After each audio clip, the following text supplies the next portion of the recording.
September the 12th, 1185. The Hippodrome of Constantinople.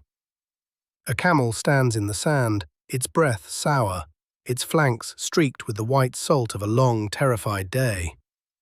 On its back, tied across the saddle backwards so that he faces the tail, is what is left of the Emperor of the Romans. He has been on this camel for hours. His right eye is gone, taken out with the point of a knife by a man whose name no chronicler bothered to record. His hair, 2 days ago combed and oiled, is matted with blood and with the contents of a chamber pot a woman in the upper tiers had thrown at his head. His right hand, the hand that signed the arrest order for Isaac Angelos 5 days earlier, has been hacked off at the wrist.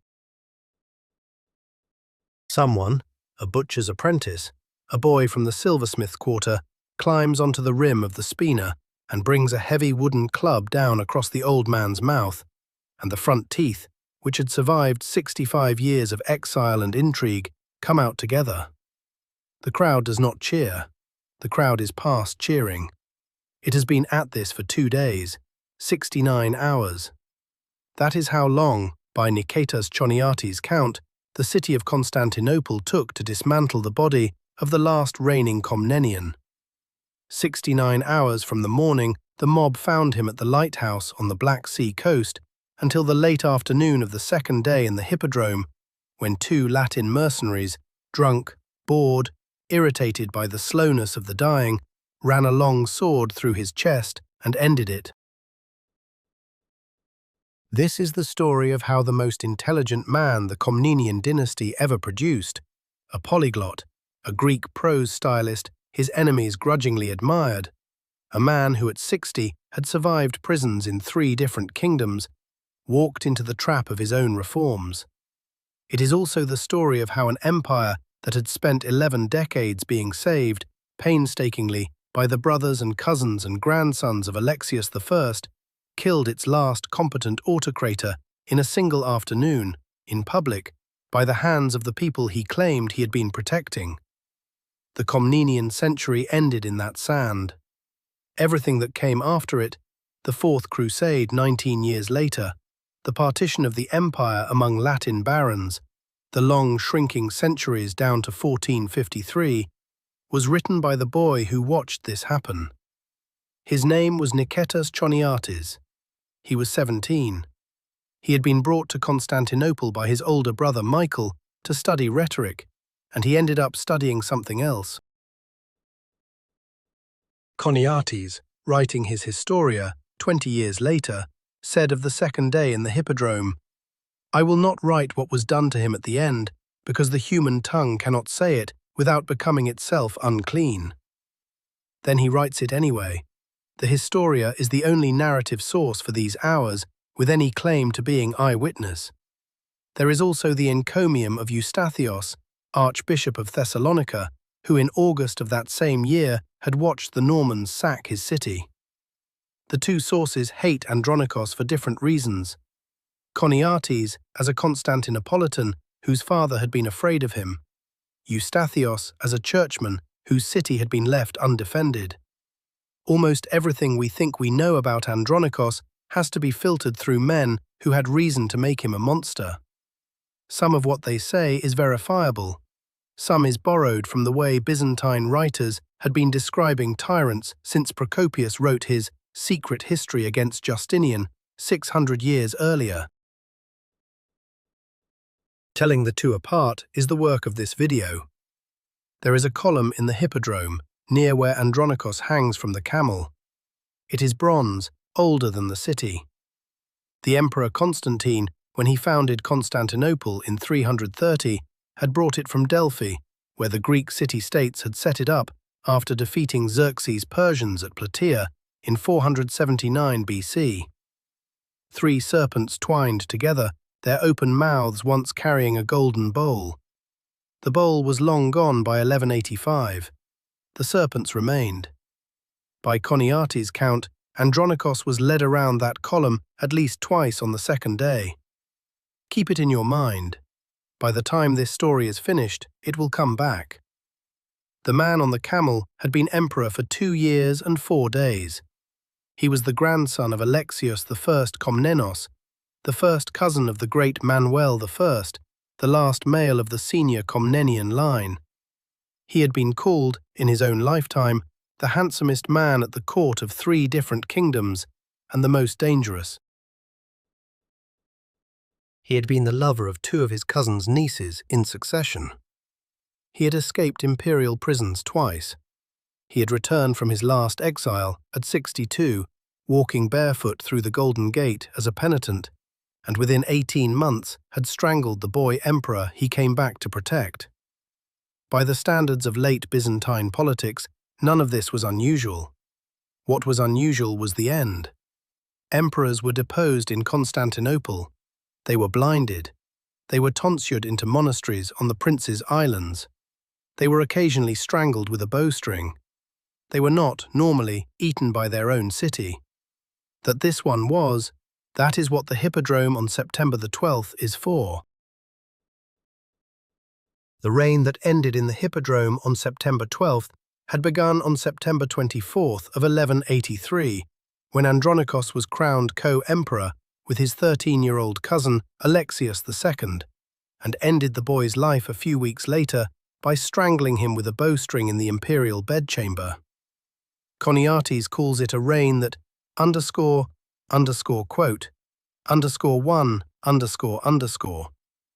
Modern scholarship is more measured.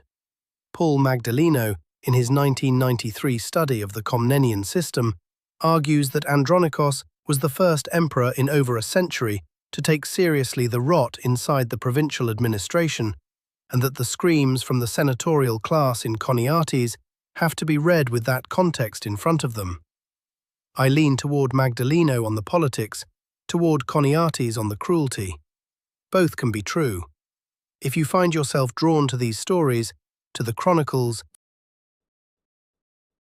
to the question of which source to trust when both are eyewitnesses and both hate the man they describe, then stay. There is more of this work waiting on the channel. Back to the Hippodrome. To understand what was happening on that second day, you have to understand what Constantinople had been 5 years earlier, under Manuel I. You have to understand the Latin Quarter along the Golden Horn, the night in April of 1182 when the city took a knife to its own throat, and a man named Andronikos, who in that year was 62, still in exile, and who heard the news of the pogrom on a road north of Sinope and turned his horse toward the capital. In September of 1180, Manuel I Komnenos died at the age of 61 in the imperial palace, leaving the largest empire any Byzantine had ruled in a century. The frontiers ran from the Adriatic to the Anatolian plateau, from the Danube to Cilicia. Manuel had stitched them together with marriages, subsidies, and an army he had personally led in the field for nearly 4 decades. He died of exhaustion. The Komnenian system survived him by less than a year. His heir was Alexios II, 11 years old. The boy's mother and regent was Maria of Antioch, a Latin princess, daughter of Raymond of Poitiers, niece of King Baldwin III of Jerusalem. She was foreign in every dimension that mattered: language, liturgy, taste in advisors. Her chief minister was a young protosebastos named Alexios Komnenos, Manuel's nephew, by all accounts handsome and by all accounts her lover. The chronicles agree on this last point with a unanimity that ought to make us cautious, because it is exactly the accusation a Constantinopolitan public would expect to hear about a Latin regent. Whether the affair happened, no one in 1182 cared. The story of it was already doing the political work the affair itself would have done. For the Constantinopolitan crowd, the regency was a Latin occupation in everything but name. The Italian merchant communities along the Golden Horn, Genoese, Pisans, Venetians, had grown for 40 years under Manuel's crucible privileges into something the city now resented. By the late chronicle's estimate, perhaps 60,000 Latins lived in Constantinople in 1180. By Choniates' count, hostile, so the number is probably high, The Genoese alone had goods worth £30,000 of gold. Into this resentment, in April of 1182, walked Andronikos. He was 62 years old, a first cousin of the dead emperor, born around 1118 into the inner circle of the Komnenian house. By 40, he had been imprisoned in the imperial palace for nearly a decade on the charge of plotting against Manuel, a charge that was almost certainly true. He had escaped through a sewer grate. He had been recaptured. He had escaped again, across the Caucasus, and lived for years at the court of Yuri II of Kiev. He had been to Antioch, where he seduced Manuel's niece Philippa and was driven out by a furious cousin. He had been to Jerusalem, where he seduced the widowed queen Theodora and lived openly with her in Beirut. He had been to the court of the Seljuk Sultan, Kilij Arslan II in Konya.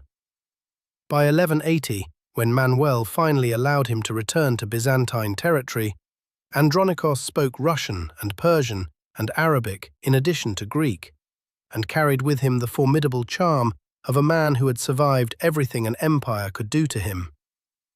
Choniates describes him as still tall and unbent at 60, quote, too, with a voice that could fill a basilica. When Manuel was alive, Andronikos had been kept on a long leash in Paphlagonia, on the southern coast of the Black Sea, where he held an appanage around the town of Oinaion. There he gathered the discontented, exiled senators, military officers passed over by Manuel's court, provincial archons who had been ground between the tax farmer and the metropolitan landlord. He sent letters into the capital. He named names. He listened. In the first months of 1182, those letters became plans. Andronikos's son, also a Manuel, had married one of Manuel I's illegitimate daughters and was inside the city, watching. The Protosebastos understood enough to arrest several senators in February. He did not understand enough to arrest Andronikos's son. On the night of April 11th, 1182, the population of Constantinople, organized in advance by agents of Andronikos and by the Demoi, rose against the Latin Quarter. What followed was the worst single day in the long cohabitation of Greek and Latin inside the city. The mob attacked the Genoese, Pisan, and Venetian quarters along the northern shore. They burned the warehouses. They killed indiscriminately men, women, infants, priests at the altar. Eustathios of Thessalonica says the slaughter went on for days. The chronicler William of Tyre in Jerusalem recorded the western view. Perhaps 4,000 Latins were sold as slaves into the markets of the Seljuk sultans to the east. The papal legate, Cardinal John, was beheaded in his own bed and his head tied to the tail of a dog and dragged through the streets. I report this without flinching because Eustathios reports it without flinching. He was a Byzantine archbishop who despised the Latins as commercial parasites and heretics. He still found the night of April 11th unbearable to write about. The Protosebastos was arrested, blinded, and sent to a monastery. Maria of Antioch was arrested next, and a few months later strangled in a chamber of the Blackenai Palace by men of Andronikos's choosing, while her 11-year-old son was forced to sign the death warrant. He signed. There is no good source for whether he understood what he was signing. Andronikos entered the city in May, walked barefoot through the Golden Gate as a penitent, and presented himself as the protector of the Komnenian line. He was acclaimed co-emperor in September of 1183. A few weeks later, the 13-year-old Alexios II was strangled in the palace bedchamber with a bowstring, and his body thrown into the Bosphorus, weighed with stones. Andronikos married the dead boy's 12-year-old widow, Agnes of France, daughter of Louis VII and half-sister of Philip Augustus. Choniates says of that marriage simply, quote underscore, 3 underscore underscore. That is a quotation from Jeremiah 13:23, and it has been on Andronikos for 800 years. Whether it is fair is another question. Agnes was almost certainly not consummated as a marriage in the Western sense. She survived Andronikos, married a third time, and lived into the early 13th century. The marriage was political. By the standards Choniates was writing to, it was the line that ended the Komnenian century. What Andronikos took up, in the late autumn of 1183, was a state that on paper was still enormous, still feared by every neighbour from the Hungarian king to the Seljuk Sultan. What he took up in reality was a state that had spent 40 years under Manuel borrowing time. The provinces had been farmed out to tax collectors who paid for their offices and recouped the cost on the peasantry. The themes of Asia Minor, the old recruiting ground of the army, had been hollowed out by absentee landlords whose estates were managed from Constantinople. The fleet, which under Alexius I had been the spine of the empire, had been allowed to decay because Manuel preferred to subcontract naval power to Venice. By Eustathios's later assessment, the empire of 1183 looked like an ox whose horns were still magnificent and whose lungs were already failing.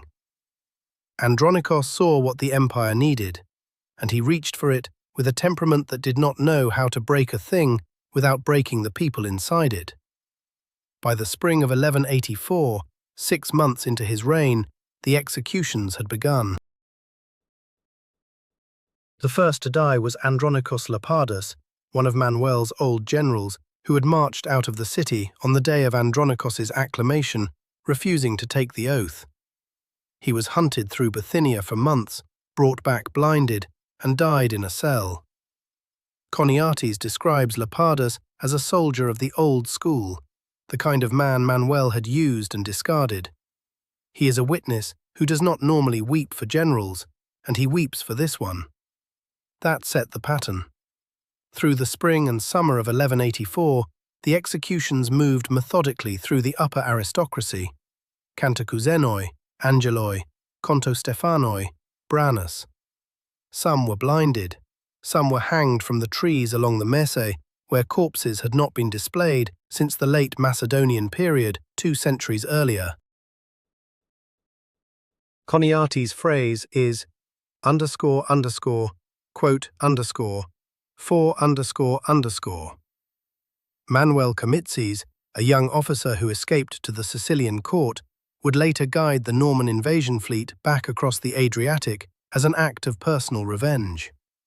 The lower clergy, the dock workers of the Golden Horn, the small craftsmen, the people Andronikos had been raised up by, were left alone, and in some cases were noticeably better off. He enforced the laws against grain hoarding. He punished a tax farmer in Smyrna so severely that Scoutariotes, compressing Choniates a generation later,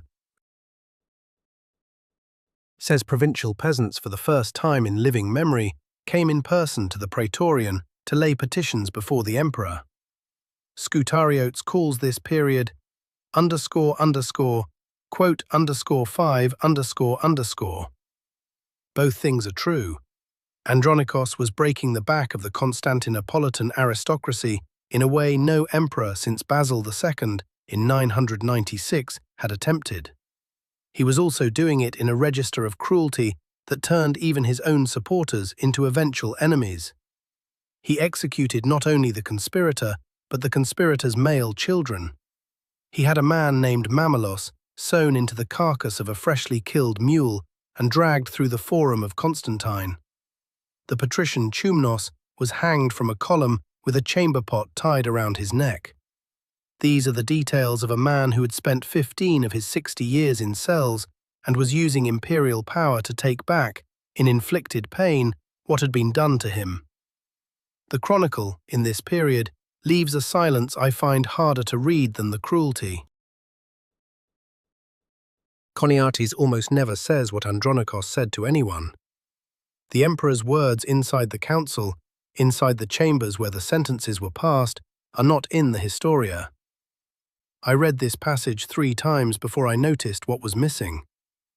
Choniates served in the imperial chancery a few years later under the Angelos brothers. He had access, eventually, to the men who had been in the room. He chose not to quote them. By the spring of 1185, the foreign neighbours had moved. The Hungarian king Bela III marched into the empire's Balkan provinces and took Belgrade. The Seljuk Sultan Kilij Arslan II raided into the Anatolian plateau. The Serbian Grand Župan Stefan Nemanja pushed into Macedonia. None of these alone would have ended the regime.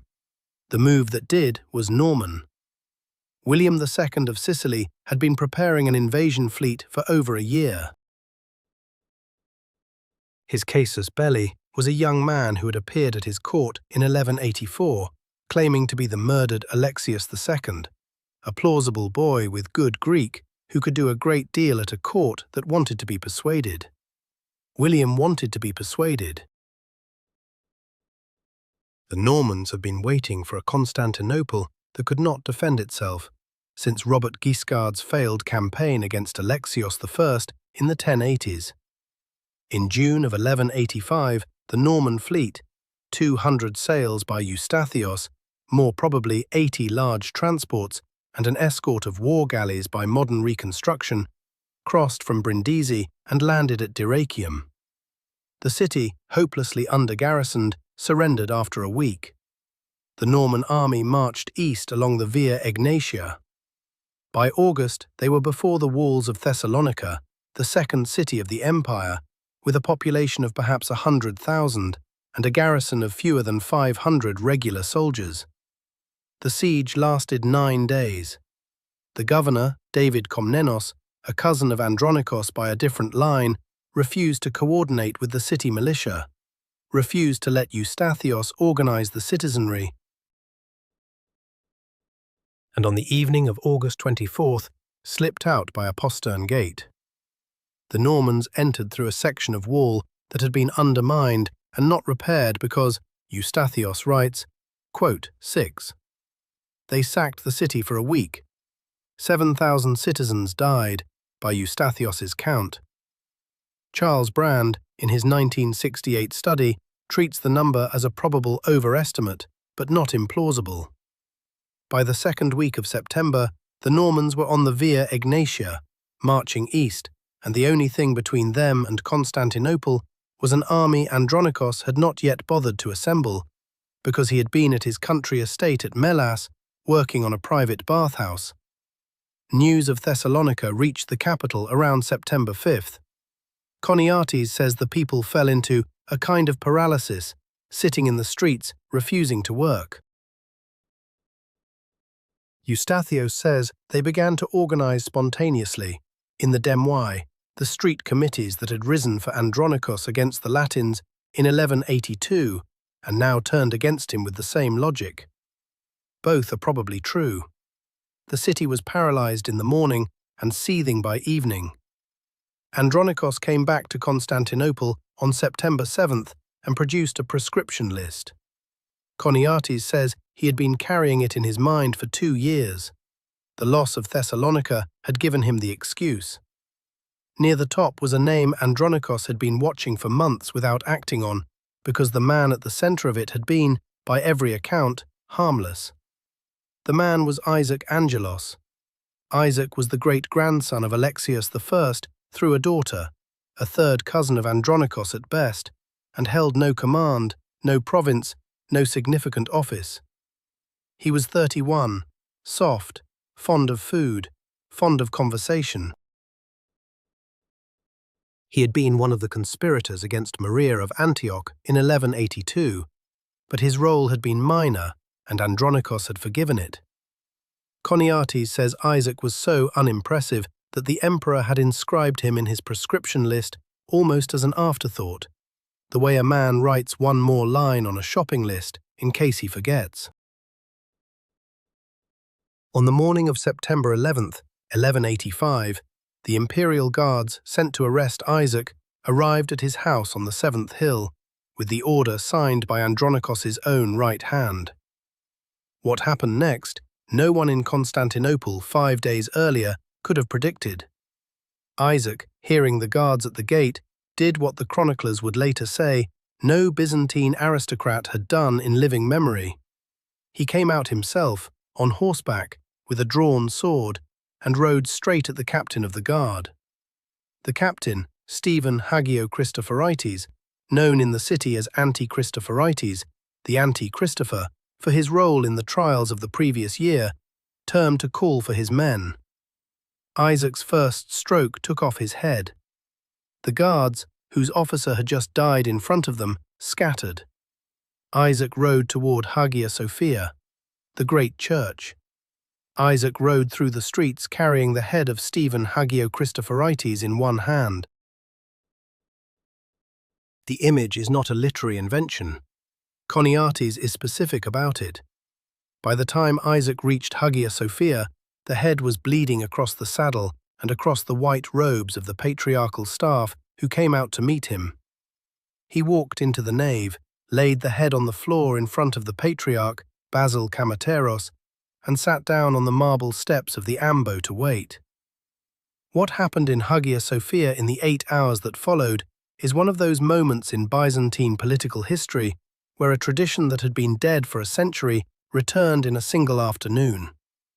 The right of the population of the imperial city to acclaim a candidate from the floor of the great church had not been exercised effectively since the rising against Michael V in 1042, 143 years earlier. By evening, a delegation of senators, clergy, and demos leaders, with the patriarch behind them, had acclaimed Isaac as emperor. They put a crown, Choniates says, an offertory piece from the treasury of the church, old, a poor fit, on his head while he was still sitting on the floor. Andronikos was at his villa on the Asian shore. He heard the news at dawn on September 12th. The Varangians, his last reliable troops, had been told by their own captain, himself on the proscription list, to do nothing. Andronikos understood, by mid-morning, that the city had already moved without him. He took the Empress Agnes, his second son John, and his mistress Maraptiki, and tried to escape across the Bosphorus in a small boat. The wind was wrong. They drifted east along the Asian coast for 2 days. On the second night they came aground near the lighthouse at Chele, at the mouth of the Black Sea. A fishing village recognized the emperor and sent a runner to the city. What followed was not done by Isaac. Isaac would have preferred a quieter end, a tonsure, a monastery on the Prince's Islands, a death from natural causes within a year. The mob would not have it. When the soldiers brought Andronikos back to the city, hands bound behind his back, Isaac sent them with him to the palace, intending an interrogation and a trial. The crowd in the streets, gathered along the route from the harbour up through the Messe, would not let the procession pass. The captain of the guard, who had escorted Isaac the day before, made a decision he did not have authority to make. He gave the prisoner to the crowd. Choniates writes the next pages in a register he uses nowhere else in the Historia. Not for the sack of 1204, not for the death of his own brother in 1216. He writes them in the second person, addressing Andronikos in the moment. He writes repeatedly, quote 9. The 2 days that followed, Choniates calls a quote 10. Even allowing for rhetorical compression, the core of what he describes is corroborated by a passing mention in the Old French continuation of William of Tyre and by an Arabic notice in Ibn al-Athir, who heard it from Damascene merchants who had been in the city. Something close to what Choniates writes did happen. Probably worse than he says, because the things a Byzantine historian was willing to write down were not the ceiling of what a Constantinopolitan crowd was capable of. Andronikos was placed on a small, scabby camel, tied facing the tail, his right hand cut off and placed in his lap. His right eye was put out with a knife. Boiling water was poured on his head. His teeth were knocked out with a club. A prostitute, paid by a man Choniates declines to name, climbed onto the spina with a basin of human excrement and emptied it over his face. Citizens took turns, a butcher with a cleaver, a tanner with an awl, a woman whose husband had been one of the executed Kantokouzenoi, armed with a long pin from her hair. Choniates names none of them. He says, quote 11, "The camel was led around the serpent column at least twice. By the second evening, the body was no longer recognizably human in the parts hands had reached. It ended, after 69 hours, with 2 Latins, mercenaries in the Norman fleet, captured after Thessalonica, released by Isaac as a goodwill gesture earlier that month. They had drifted into the Hippodrome out of curiosity. They were drunk. One was holding a long Italian sword. Whether out of pity, out of boredom, or out of an old soldier's irritation at watching a man being killed badly, the chronicle does not say, one of them ran the sword through Andronikos's chest. Choniates. And so he died, by the hand of a stranger who did not even know who he was, having outlived by some hours the empire that had made him. The body was cut down. The head, severed, was swung by the beard through the streets to the Church of the 40 Martyrs and thrown into a marble basin used for the washing of the dead. The right hand, the hand he had been forced to hold in his own lap on the camel, was thrown into the Bosphorus, probably, the chronicle says, where the body of Alexios II had gone 2 years earlier. The torso was buried without rites near the Ahirolakos, outside the walls. No marker. The serpents are still there. So what was this? Choniates, in the Historia he finished around 1217, presents Andronikos as the climax of a Byzantine archetype, the tyrant who rises through cleverness, governs through terror, and dies by the same crowd that raised him. He thinks the 2-day fury was, in some sense, justice. Paul Magdaleno, in his 1993 book on the Komnenian system, argues something almost the opposite.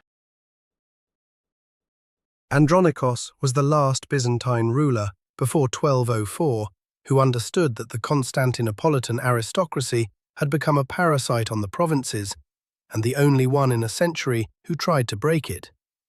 His reforms, salary increases for honest provincial officials, the closing of the loophole that let metropolitan landlords avoid the Kapnikon hearth tax, outlived him by decades, even under the Angelos brothers. Charles Brand, in his 1968 study, reaches a more divided view. Andronikos, as the reformer destroyed by his own methods, a man who could not tell a political enemy from a personal one. I lean toward Magdaleno on the politics, toward Choniates on the cruelty. What the death of Andronikos made possible in the next 50 years was the slow disintegration of the Komnenian system. The Angelos brothers, Isaac, who ruled from 1185, and his older brother Alexios III, who deposed and blinded him in 1195, were the wrong men. They had risen by accident, not competence. Isaac sold offices. Alexios III sold them faster. The treasury Andronikos had been replenishing went, within a decade, back into the hands of the same aristocratic networks that had brought him down. The Bulgarians, quiet under Manuel and Andronikos, rose in 1185 under the brothers Asen and Peter and declared an independent kingdom in the Balkans that Byzantium would never reconquer. What it made impossible across the next 2 centuries was the recovery of the Byzantine state as an effective central monarchy. When the Fourth Crusade arrived outside Constantinople in 1203, they came in part because a son of Isaac Angelos, briefly Alexios IV, had gone west to ask Venetian and Frankish lords to put his father back on the throne. The dynasty that began with a Komnenian on a camel ended with a Komnenian descendant begging a crusader fleet to intervene in a family quarrel. Constantinople fell on April 12, 1204. The empire would be a Latin holding for 57 years.